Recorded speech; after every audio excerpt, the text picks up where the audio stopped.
अब आपके यहाँ पे जो नेता हैं उनकी बात सुन लो। उनके बच्चे कहाँ पढ़े किसी को पता है क्या? भव्य बिश्नोई कहाँ पढ़े किसी को पता है? कौन से स्कूल में पढ़े किसी को पता है? कौन से कॉलेज में पढ़े किसी को पता है? नहीं पता ना, फिर तैयार हो जाओगे कि नेताजी का बेटा है।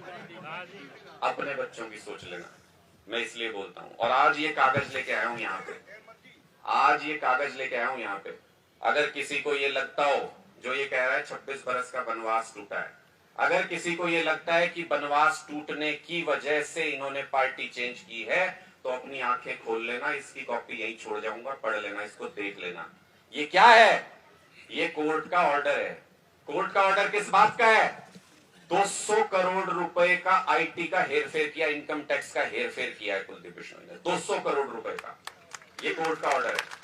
और कोर्ट के ऑर्डर में क्या लिखा है? बेटे को विदेश जाना था पढ़ने के लिए, नेताजी के बेटे को विदेश जाना था पढ़ने के लिए। कोर्ट में टक्कर मारते रहे, क्यों? क्योंकि ओपोजिशन पार्टी में थे। बीजेपी वाले तो टाइट करके रखते हैं ओपोजिशन वालों को, और जिसने चोरी करी हो वो डरता है। हम नहीं डरते बीजेपी वालों से, कर लो जो करना है तुमको। और ये 200 करोड़ रुपए का जब केस गया कोर्ट में, इन्होंने कहा कि जी बेटे को विदेश जाना है, इजाजत दे दीजिए। इन्होंने कहा बेटे को विदेश जाना है, इजाजत दे दीजिए। कोर्ट ने कहा दोनों माँ बाप अपना पासपोर्ट जमा कर दो तो दे देते हैं। दोनों माँ बाप का पासपोर्ट जमा कोर्ट के अंदर, और उसके बाद इनका बेटा विदेश गया। लुकआउट नोटिस इश्यू हो गया। लुकआउट नोटिस पता है आपको? बहुत साथियों को नहीं पता होगा। जो अपनी सीबीआई ईडी एजेंसीज है ना, ये जितनी भी, ये क्या करती हैं, ये अगर कोई भगोड़ा हो जाए कि देखते ही पकड़ लेना, उसके लिए लुकआउट नोटिस इशू कर देते हैं कि जहां दिख जाए पकड़ लेना। लुकआउट नोटिस इशू हो गया।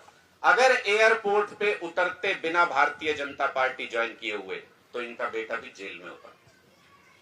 इस दबाव में इन्होंने भारतीय जनता पार्टी ज्वाइन की। और सुन लो, अगर किसी को सबूत चाहिए हो इस बात का, तो जून के महीने में इन्होंने कोर्ट में फिर एप्लीकेशन लगाई। जून के महीने में इन्होंने कोर्ट में फिर एप्लीकेशन लगाई कि जी अब रियायत दे दो, अब रियायत दे दो, पासपोर्ट दे दो, और हम तो यहीं पे हैं, कहीं नहीं भाग रहे, हम यहीं पे हैं। जून के महीने में कोर्ट ने वो एप्लीकेशन रद्द कर दी कि भाई पासपोर्ट देने का फायदा ही नहीं, तुम्हारा तो लुकआउट नोटिस इशू रखा है पहले ही, देखते ही पकड़ लेंगे तुमको, तो इस कोर्ट के अगर पासपोर्ट दे भी देंगे तो उसका कोई फायदा नहीं। इनकी अपील जो थी वो रिजेक्ट होगी। और जून के महीने में अगर अपील रिजेक्ट हुई, इन्होंने पार्टी कब बदली? सोच लो, अपने आप समय देख लेना, मुझे तारीख बताने की जरूरत नहीं है। जून के महीने में जैसे ही इनकी एप्लीकेशन रद्द हुई सुप्रीम कोर्ट में, सबसे ऊंची अदालत में, ये जाके अमित शाह के पैरों में गिर गए थे तुरंत कि जी अब आप ही के भरोसे, आप ही भगवान मान लिया आप ही को हमने। इसका मतलब ये अपने बच्चों के लिए गए हैं भारतीय जनता पार्टी में, आपके बच्चों की कोई फिक्र नहीं है, इसके लिए नहीं गए ये लोग। और इसलिए जो डरता हो, जिसकी रीढ़ कमजोर हो, जिसको लगता है कि एक केस हो जाएगा तो ये हमारा परिवार बर्बाद हो जाएगा। 36 करोड़ रुपए इसके कुर्क रखे हैं एजेंसी में, 36 करोड़ रुपए की प्रॉपर्टी अलग अलग जगह पे, और बता रहे हैं कि जब आए थे एमएलए बने तो लाखों में बताते थे अपने, और 200 करोड़ का केस चल रहा है। कोई मतलब विकास की तो कोई कमी नहीं, विकास ही विकास हो रहा है, पर सारा इनके घर में हो रहा है, बाकी किसी के नहीं हो रहा। बाकी सारे बर्बाद हो रहे हैं, सारा विकास इनके घर में हो रहा है। लेकिन आप ये सोच के देखना फर्क कि आपके बच्चों के लिए कौन सोचेगा। ये बात मैं कहना चाहता हूं कि अगर कोई एजेंसी से डर जाए, सरकारें तो एजेंसियां इस्तेमाल करती हैं, अगर किसी ने चोरी कर रखी है तो वो डरेगा ही।